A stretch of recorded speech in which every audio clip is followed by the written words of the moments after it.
Bonjour tout le monde et bienvenue dans un nouveau vlog de vacances du mois d'août. Nous sommes le 15 août.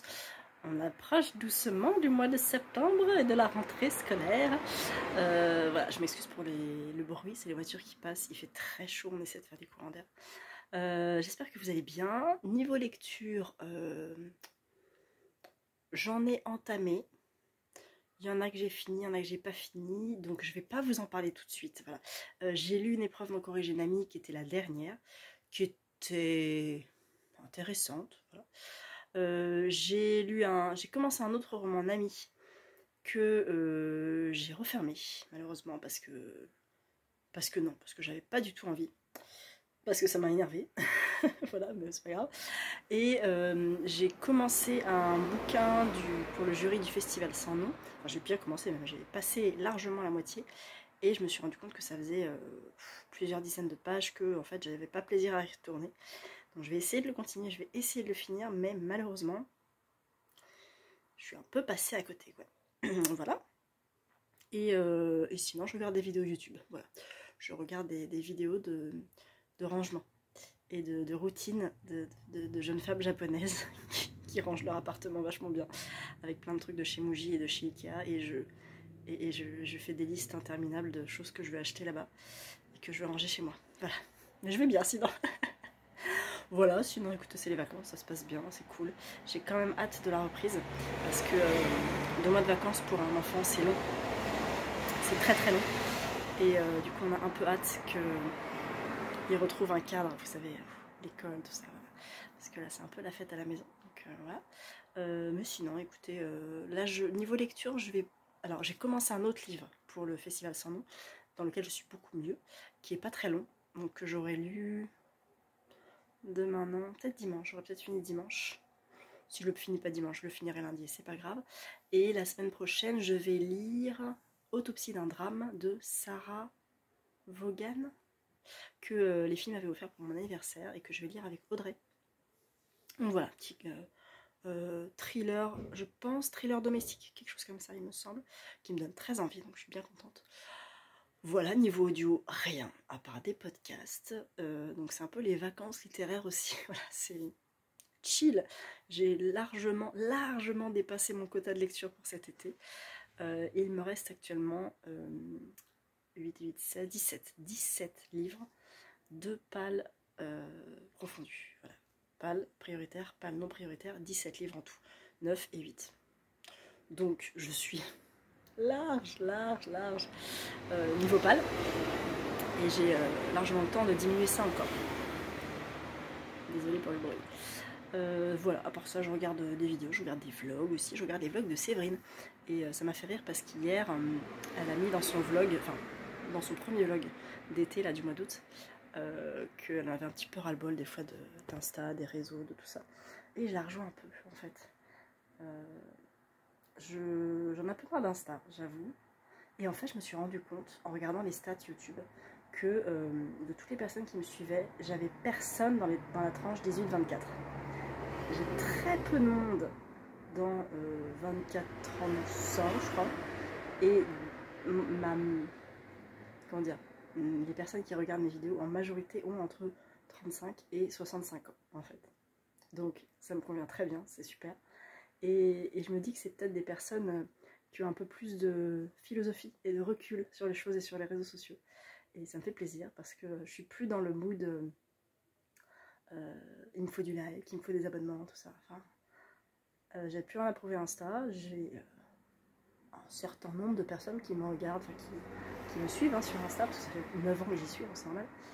Beaucoup moins sur YouTube, mais ça m'est égal aussi parce que je sais que c'est des personnes de qualité qui discutent avec moi, et j'ai grand plaisir à répondre aux commentaires toujours. Et du coup, je suis un peu moins sur Insta, donc j'ai même supprimé mon téléphone. Alors je l'ai réinstallé parce qu'en fait j'ai programmé tout un tas de publications, et si je supprime l'Insta, ça supprime mes programmations, donc ça m'a un peu... Mais j'ai mis un minuteur sur mon téléphone. Je minute l'application à 10 minutes par jour. 10 minutes, ça laisse pas le temps de grand chose, mais ça laisse le temps de répondre aux messages privés, de voir s'il y a des gens qui ont commenté mes posts, auquel cas liker ou répondre, et c'est tout. J'ai mis en sourdine pas mal de choses qui m'apaisent, et ça va. bien aussi. Alors est-ce que c'est parce que c'est les vacances, parce que je suis un petit peu plus freestyle, ça, je sais pas, peut-être que ça va revenir à la rentrée, mais j'ai des programmations là sur... on est le 15, je crois que j'ai programmé des posts jusqu'au 22, donc toute une semaine là. Donc je suis bien. Voilà, donc c'était simplement pour ouvrir le vlog. Je ne sais pas quand je vous reprendrai, mais je vous ferai sûrement un petit débrief en rentrant, on rentre dans quelques jours, donc je vous parlerai de tout ça. Mais en tout cas, voilà, je suis bien là. Je suis calme et zen. Je vais retourner voir mes petits vlogs de routine japonaise.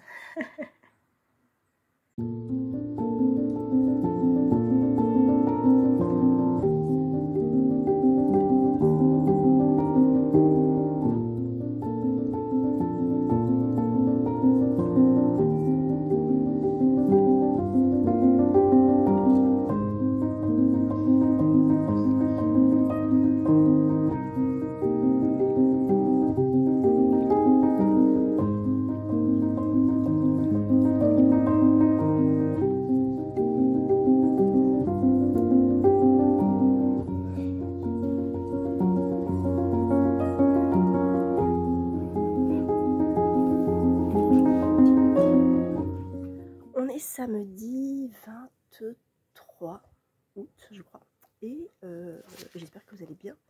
Nous, on est en Bretagne chez des amis et on profite de quelques jours voilà, pour redéconnecter un petit peu avant la rentrée, avant de retrouver un rythme normal.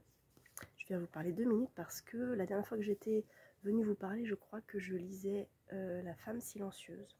Je sais plus si je vous ai dit que j'avais fini, j'avais trouvé ça un peu...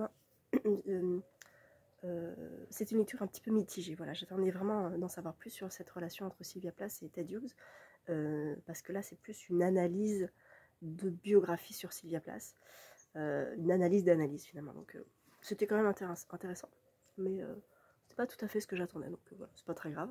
La biographie de Sylvia Plath fait 400 pages et elle est que en anglais, donc malheureusement je ne vais pas pouvoir me lancer dedans, mais c'est pas très grave, voilà. Sinon, j'ai lu Journal d'une suffragiste et j'avais commencé aussi une lecture pour le prix du Festival Sans Nom que je n'ai pas encore terminé, il faut absolument que je termine. Mais je m'ennuie un petit peu dans cette lecture. Donc je suis passée à une autre lecture du Festival Sans Nom dans laquelle je me suis beaucoup ennuyée, que j'ai dégommée, que j'ai beaucoup aimée. Je ne peux toujours pas vous en parler, j'attends vraiment l'aval de Déborah pour savoir si on peut vous en parler, mais bon. Vous aurez les titres prochainement de toute façon, puis ça fait un petit peu de suspense comme ça. Et donc après celui-là, donc il me reste celui-là que j'ai pas fini et 2 autres. Et après j'aurai fini toutes les lectures du Festival Sans Nom. Voilà. Et ensuite j'ai pris celui-ci, je promis, je choisis d'être heureuse, de Camille Roy, qui était auto-édité et que Hélène, une amie, m'a donné. J'avais déjà lu son premier, promis j'arrête de rêver.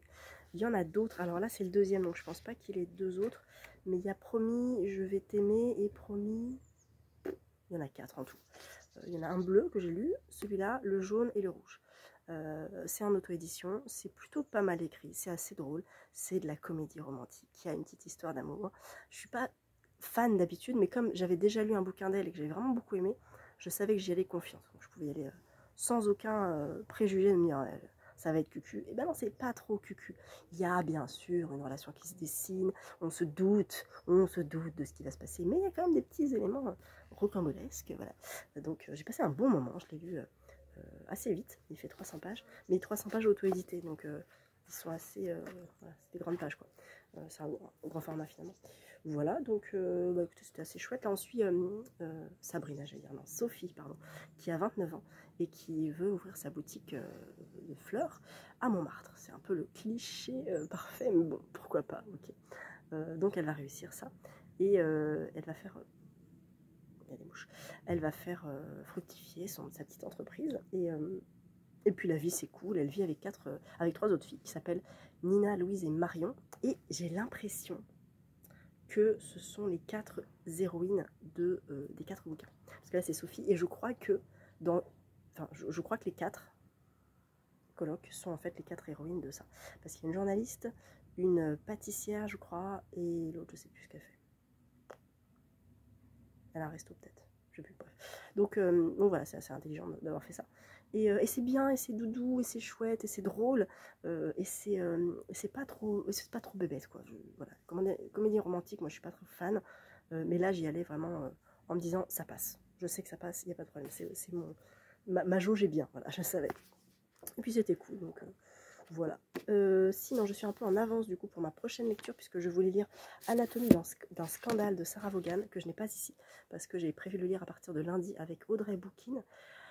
Mais comme je suis en avance, j'avais anticipé un peu le truc et j'ai pris ça, que j'ai acheté en kiosque, le 1 des libraires, sur la rentrée littéraire, et avec un dossier sur Germinal. C'est un peu le truc qui m'a fait acheter le magazine. Et du coup, ah ouais, il y a un grand poster. Je l'ai même pas ouvert. Donc il y a toute une analyse, j'imagine, de Germinal, et c'est parfait. Petite histoire d'un grand livre. Zola en bref, magnifique. Germinal, Michel Perrault, la Maheude, ah oui, avec l'adaptation. Et donc nous avons un poster, mais oui.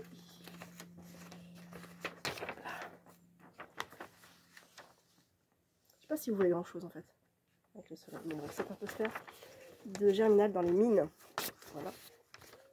Hop, je pense d'une adaptation en noir et blanc. Et nous avons une préface, enfin un petit, comment ça s'appelle, un petit édito de Alice Zénitaire. Voilà, donc je vais lire ça avec la rentrée littéraire.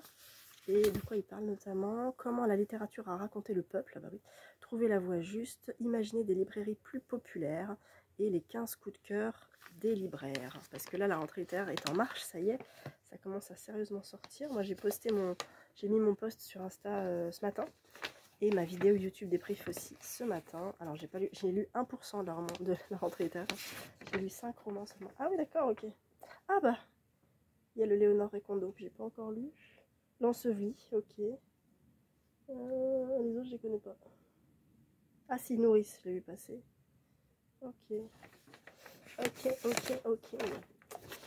Voilà. La prochaine lecture papier, on va dire.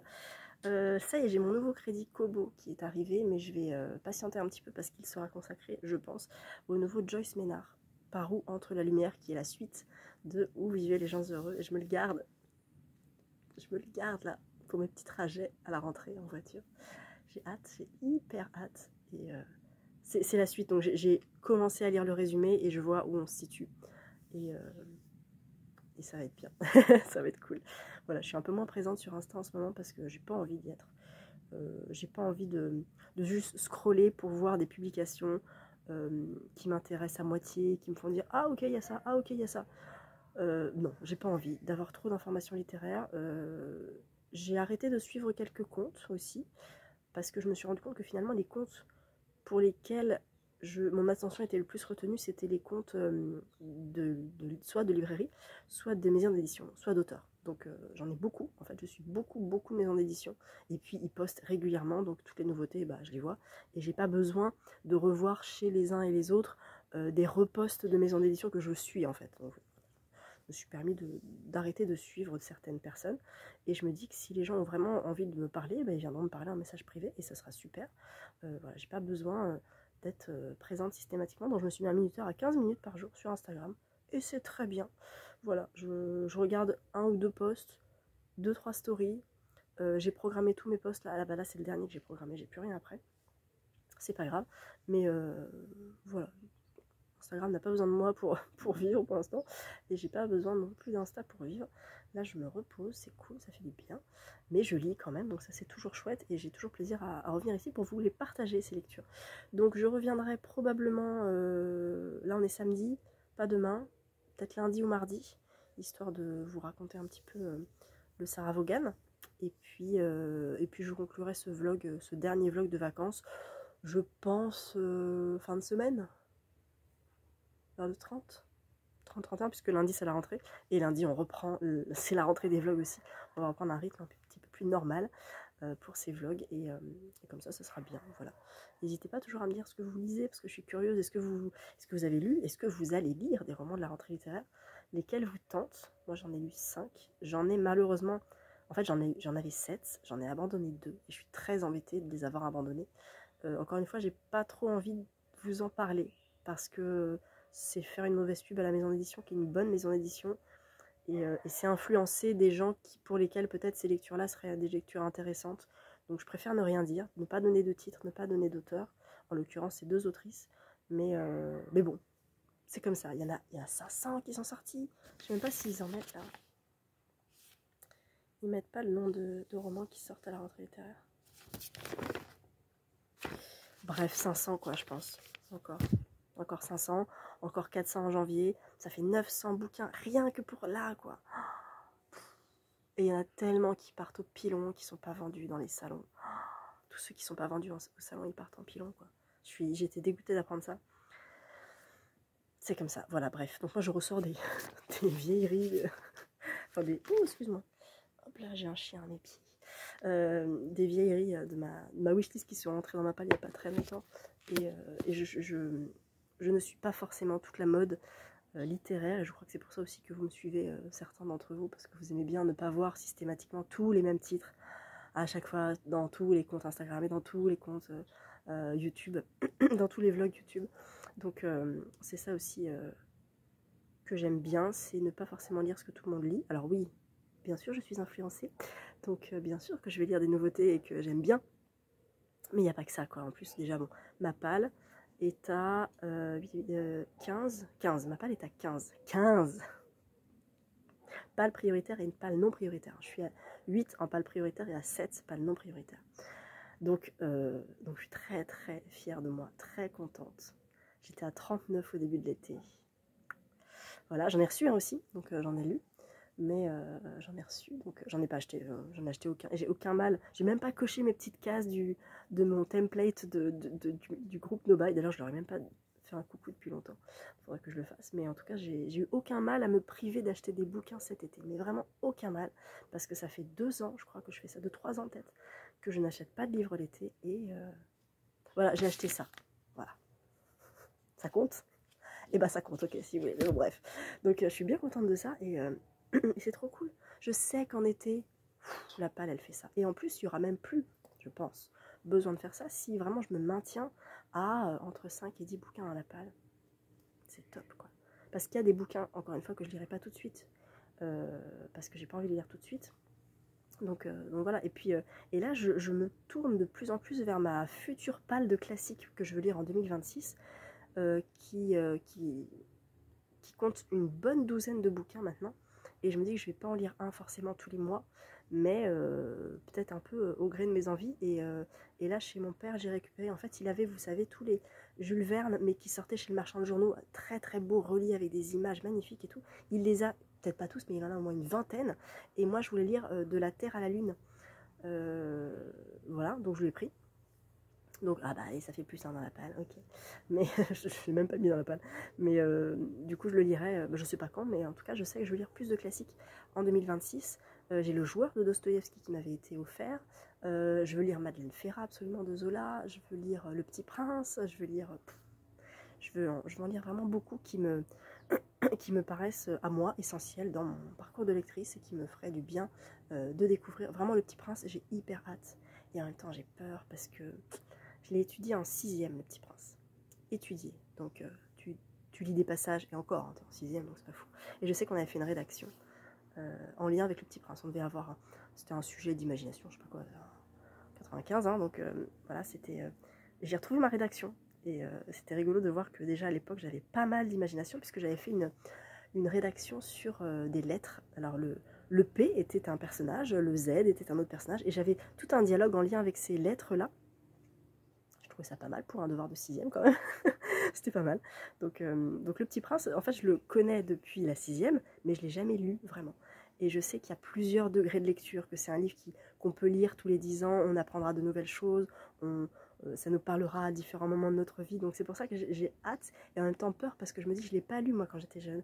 Et on ne me l'a pas lu non plus, et je ne l'ai pas lu quand j'étais jeune adulte. Donc je ne vais avoir qu'un premier regard de lecture. Et je me dis que peut-être j'aimerais avoir une analyse fine tout de suite de ce bouquin, pour en tirer le maximum de satisfaction et de plaisir de lecture. Et en même temps, il faut que j'apprenne à être patiente. Donc, on verra. En tout cas, j'ai hâte, très très hâte de le lire celui-là. Je l'ai. C'est mon mari qui l'a surtout.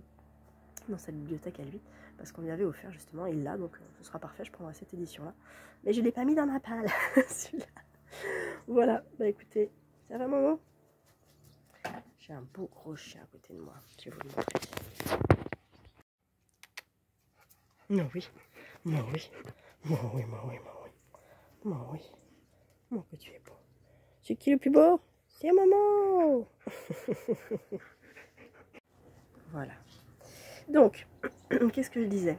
Que ma palle a drastiquement baissé et que je ne sais pas ce que je vais acheter. Ah oui, en septembre, je vais lire Zéphyr Alabama. Début septembre, je me suis programmée. Il était dans mon petit pot à tirer avec les bouquins, vous savez que je voulais lire un par mois. En sachant que là, en septembre, c'est sûr que je lis Zéphyr. J'ai envie de le sortir, j'ai envie de le lire. C'est le dernier gros bouquin qui me reste dans ma palle. Sinon, le reste, c'est presque que des poches. J'ai des petits. Je vais lire aussi Les Mangeurs de Nuit.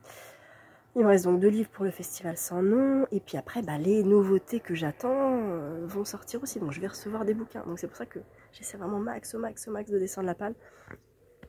Mais là, je vais lire Anatomie d'un scandale à partir de lundi.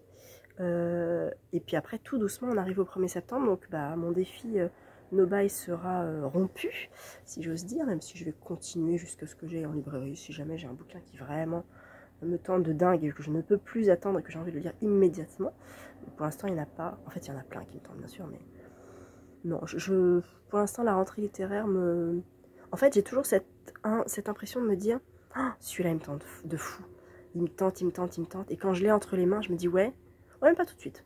Donc, je sais pas, j'ai un espèce de rejet de me dire ouais, mais d'abord baisse ta palle. D'abord, va au plus bas de ta palle et après, vois, avise en fait.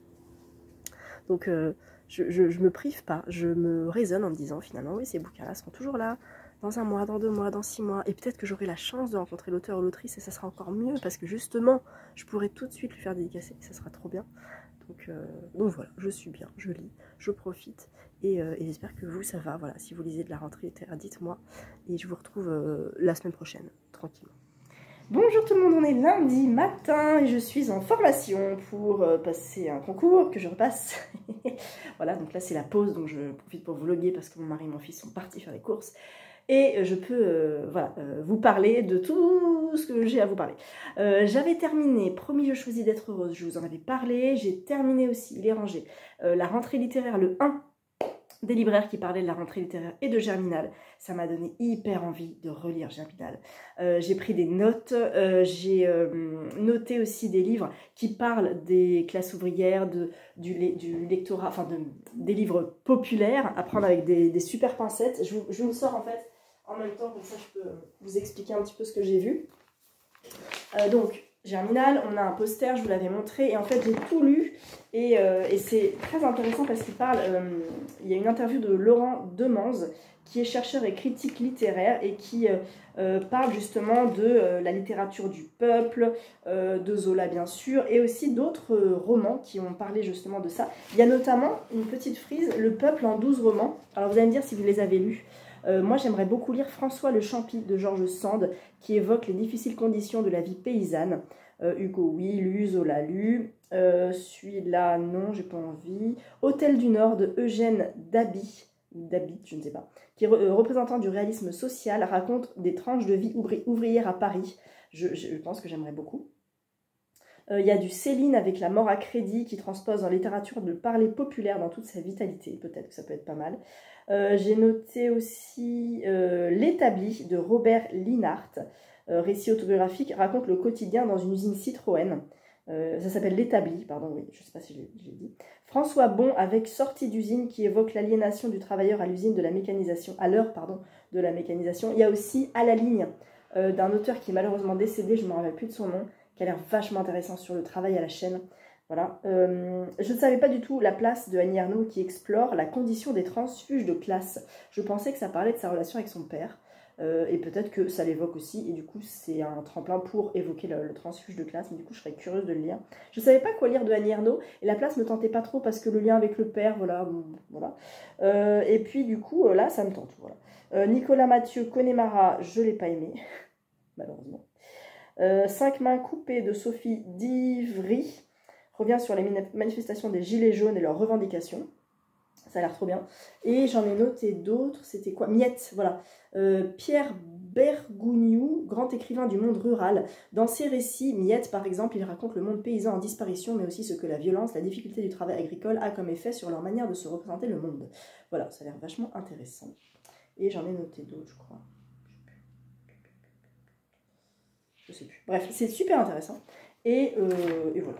Et j'ai beaucoup aimé ce 1 de rentrée littéraire. Sinon, j'ai donc terminé ce que je devais lire. Je commence aujourd'hui Autopsie d'un drame de Sarah Vaughan, qui m'avait été offert par Estelle et Angie. Je le lis avec Audrey Bouquin.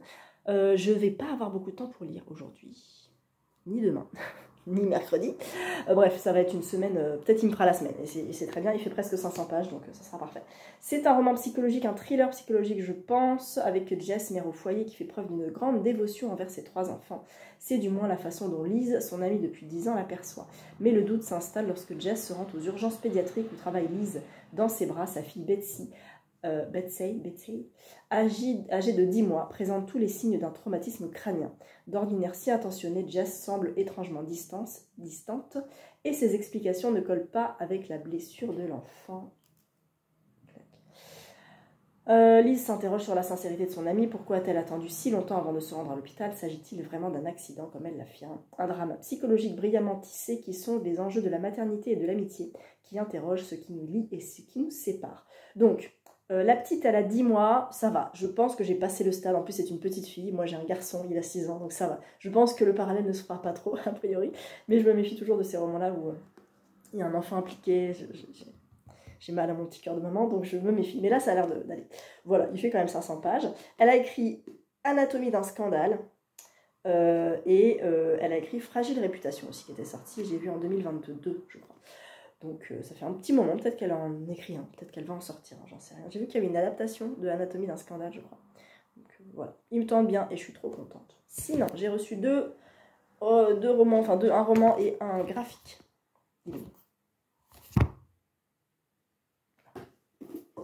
J'ai reçu Les Guerriers de l'hiver de Olivier Norek. Avez-vous entendu parler de ce roman? Moi, jamais.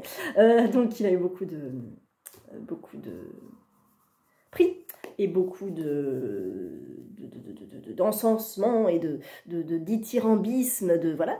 Et Daniel Pénac dit quand même que c'est un chef-d'œuvre. Donc si Pénac dit que c'est un chef-d'œuvre, je vais peut-être réfléchir. En fait, à la sortie du grand format, il ne me tentait pas, parce que le contexte historique ne me parlait pas, parce que le sujet ne me parlait absolument pas, et du coup, il ne me tentait pas du tout.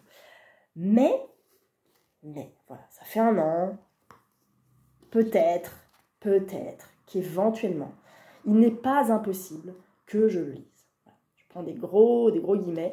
Alors à la fin, il y a des cartes, des messieurs en photo, beaucoup de messieurs en photo, une bibliographie qui fait 2 pages et des remerciements. Il fait quand même 430 pages, donc il faut que je me motive. Voilà. Je ne vais pas vous faire l'affront de relire le résumé, lisez-le si vous ne l'avez pas lu, mais il est sorti en poche le 14 août, rentrée Pocket, donc merci beaucoup Pocket, parce que peut-être, voilà. Et sinon, j'ai reçu de la part de Dargo, pardon, Les cheveux d'Edith, de Fabienne Blanchu, Catherine Locandro et David, donc chez Dargo, et ça, en fait... Vous voyez ce qu'il y a par terre? Voilà, vous voyez un petit peu le contexte historique. Paris, oh non, j'avais pas vu qu'il était pété là. Paris 1945, l'hôtel Lutetia est devenu le principal centre d'accueil pour les rescapés des camps de concentration nazis. C'est là que Louis, lycéen de 17 ans, rencontre Edith. Lui fait partie des volontaires chargés de prendre soin de ceux qui sont revenus de l'enfer. Elle a survécu à Birkenau. Entre eux se noue un lien très fort, par-delà les silences de la jeune femme, enfermée dans ses terribles souvenirs, et par-delà l'histoire familiale de Louis. J'aime bien le dessin. J'aime beaucoup le dessin à l'intérieur et les couleurs utilisées. Couleurs un peu chaudes. Je vais vous montrer ça. Voilà. C'est beau ça. Dargo me l'a proposé en message privé Instagram, sans venir me voir. J'ai dit oui, presque tout de suite, parce que le sujet m'intéresse beaucoup. Et parce que c'est Dargo qui font des très bons romans graphiques. Oh, c'est beau, ça dit tout. Romans graphiques. Ouverture de la BD. Voilà, et que ça a l'air trop bien. C'est conséquent, hein. J'aime beaucoup les dessins. J'aime beaucoup, beaucoup les dessins. Il fait 156 pages. Et je pense que je vais me régaler. Voilà, donc merci beaucoup, beaucoup d'Argo. C'est tout pour les réceptions. Et c'est très bien. Voilà, c'est à peu près tout ce que j'avais aussi à vous raconter. Je vous reprendrai sûrement dans la semaine pour vous parler un petit peu du Sarah Vaughan. Et puis, voilà, j'espère que vous, ça va toujours. Et je retourne à ma formation. A plus. Nous sommes jeudi et je viens conclure ce dernier vlog des vacances parce que j'aurai pas fini mon bouquin, je vais pas pouvoir vous le débriefer totalement. Donc je vous en parle un petit peu maintenant et de toute façon demain, j'aurai pas le temps de vlogger. Samedi, dimanche, c'est le week-end avant la rentrée, donc je pense qu'on va être comme ça sous l'eau. Et j'aurai pas le temps de vlogger non plus. Donc je reprendrai tranquillement les vlogs scolaires lundi et je pourrai comme ça vous parler un petit peu de Autopsie d'un drame. Sur mon avis final d'Autopsie d'un drame de Sarah Vaughan. Là, je suis à la page 234, presque à la moitié. Ça se passe bien, c'est un thriller domestique, thriller maternel d'un enfant qui a un traumatisme crânien. Et on ne sait pas si c'est la mère qui est à l'origine de ça ou pas. Une des infirmières qui s'appelle Lise travaille donc dans l'hôpital où est hospitalisée cette petite, dont elle connaît la mère en fait, elle connaît Jess, la mère. Elle n'arrive pas à l'accuser en disant quand même, elle a 3 enfants, elle ferait pas de mal à une mouche, enfin voilà, ça peut pas être elle, mais en même temps c'est bizarre, mais en même temps ça peut pas être elle, mais c'est quand même bizarre. Donc voilà, j'en suis là, et ma foi j'aime bien, ça se lit très bien, je le lis toujours avec Audrey, qui a avancé un peu plus. Ah, quoique, elle était peut-être page 200 quelque chose, peut-être la rattraper. Ouais, mais elle va me rattraper ce soir encore. C'est pas bien grave, mais je le finirai peut-être ce week-end, peut-être ce week-end. Je veux aussi commencer un autre livre que Estelle a commencé, qui est un roman pour le prix du Festival Sans Nom. Et c'est pas grave si je déborde, parce qu'après j'ai pas trop d'impératifs. Donc je vais tranquille. Les vacances se sont très très bien passées niveau lecture, je crois. Alors ça c'est mon 100e roman de l'année. Je suis contente. Et je crois que c'est mon 36e roman de l'été. Pour le Paye ton slip de... Oui, il est fini. Bah écoute, j'arrive. Voilà, mon fils a découvert Tom et Jerry. Et il adore Tom et Jerry. Et je me dis c'est cool parce que c'est du cartoon. Et c'est cool parce que ça n'a pas d'âge. Preuve en est qu'un enfant de 6 ans peut aimer les cartoons. Donc je vous disais quoi, que j'ai pas d'impératif pour la lecture. J'ai vidé. J'avais 2 étagères. J'ai vidé une étagère vide. J'ai plus de livres dedans. C'était ma palle. C'était ma palle non prioritaire. Et comme j'ai regroupé les deux, j'ai réactualisé un petit peu mon Notion. J'avais dans Notion un onglet avec mes pales. J'avais la palle prioritaire et la palle non prioritaire, avec une colonne SP, une colonne achat cadeau, et une colonne passe à l'audio. Donc j'essayais de regarder un petit peu quel livre était à l'audio, et je prenais un crédit à ce moment-là pour ça. Et là, j'ai mis une seule palle, avec un tableau pour les SP, avec le titre, l'auteur, le nombre de pages, et un tableau pour les achats cadeaux, titre, auteur, nombre de pages. Donc comme ça, je sais, je vois tout. C'est trop bien. J'en ai 16 avec l'Olivier Norek, parce que voilà, j'en ai reçu un. Mais le Norek, je le lis en novembre avec Estelle. Et du coup, bah voilà, 16, 8 SP et 8 achats cadeaux. Ça, c'est mon sentier. Après, je lis un prix FSM. Après, je lis le R.J. Laurie, normalement, Le secret de Joseph Conrad. Oh, après, je lis quoi? Je sais plus. J'ai programmé, Audrey, si tu me regardes, Les Mangeurs de Nuit à partir du 15 septembre, il me semble. Et après, j'ai plein de petits poches, donc ils vont y passer. Zéphyr Alabama, qui est programmé pour septembre aussi. J'aimerais beaucoup reprendre Reine de l'Ouest, parce qu'en fait, il y a Fabien Olicard qui vient de sortir son 2e livre, dont vous êtes le héros. Il avait sorti déjà La Harpe des 4 saisons, et là il a sorti, je sais plus quoi, le truc de Dagda, truc un peu héroïque fantasy. C'est pas trop mon truc, mais j'ai envie de lui faire confiance, mais j'ai envie quand même de me tourner d'abord vers le premier, La Harpe des 4 saisons. Donc, il n'est pas encore en poche, il est sorti en octobre, en sachant que celui que je veux avoir de lui, qui était son précédent avant le livre qui vous fera gagner du temps, donc Votre attention et votre super pouvoir, sort en poche en octobre ou novembre, je crois. Donc je pense que La Harpe des 4 saisons, qui est sortie en octobre dernier, va sortir en janvier 2026. Donc je vais pas attendre le poche, je pense que... Oui. Donc je vais peut-être me prendre La Harpe des 4 saisons d'occasion. Ou pas d'occasion. Je vais voir, bref. Je sais qu'il faut un papier, un crayon, qu'il y a une fiche des personnages, il faut être quand même un petit peu attentif, mais j'ai envie de tenter. Et en même temps, j'ai toujours Reine de l'Ouest, que je n'ai pas fini. J'ai fini une aventure, et j'ai envie de le reprendre. Donc je vais voir, je vais voir ça. Voilà, c'est à peu près tout ce que j'avais à vous dire. J'espère que vous avez passé un bel été, que vous avez fait plein de belles lectures, et que vous avez passé de bonnes vacances si vous en aviez. Voilà, bah écoutez, je vous retrouve la semaine prochaine dans un prochain vlog. À bientôt!